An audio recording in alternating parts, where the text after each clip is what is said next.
Inamin ni Daniel Padilla na gusto na niyang magkaroon ng sariling pamilya. Siya kasi ngayon ang cover ng Esquire magazine at dito ay na-share niya na masaya at payapa ang estado ng kanyang puso. Ad, 16 minuto pasado alas 12.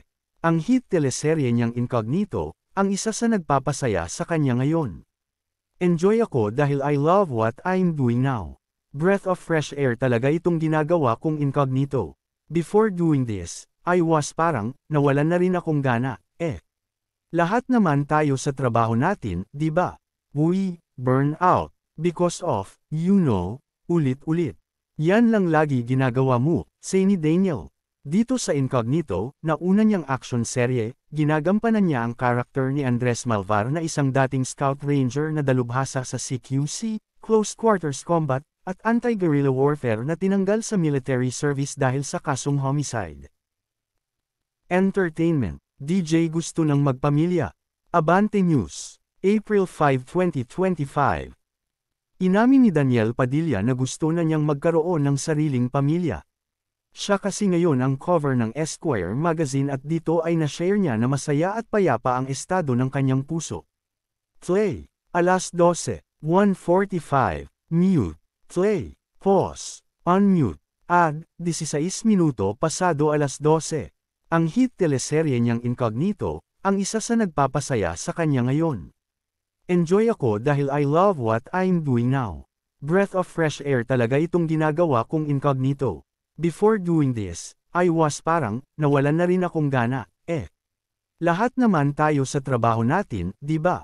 We burn out because of, ulit-ulit. Yan lang lagi ginagawa mo, say ni Daniel.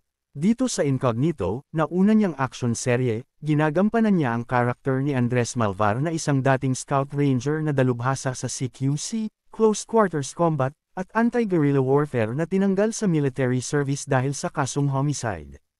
Dagdag pa niya, swerte rin ako na nabigay sa akin itong proyekto na Incognito. Breath of fresh air. Sarap nung ginagawa ko ulit. Kaya after this, parang ang dami kong idea sa mga next ko namang gagawin. Nakakatulong din daw sa kanya na umiwas sa ingay ng social media at ang mamundok sa Tanay, Rizal. Namumundok kami doon. Iba sa realidad natin, say niya. Enjoy nga niya ang katahimikan ng nature kaya plano niyang magkaroon ng quiet at incognito life. Bumalik sa nature kung saan simple ang mga bagay. Katahimikan, oras sa pamilya, para magdasal, oras para maglaro.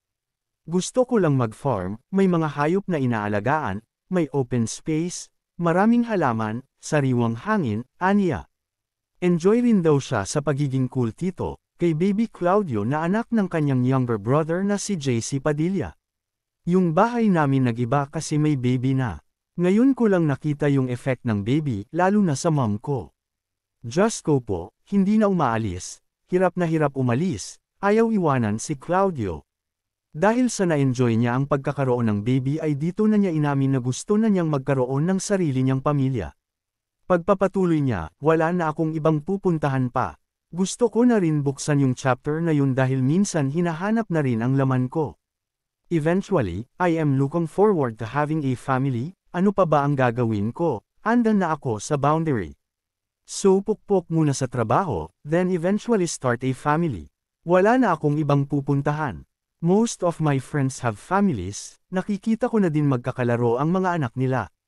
Samantala, marami na ang excited na malaman kung sino ang younger brother ng kanyang karakter na si Andres sa Incognito, na gabi-gabing napapanood sa TV5 at iba pang platforms ng ABS-CBN.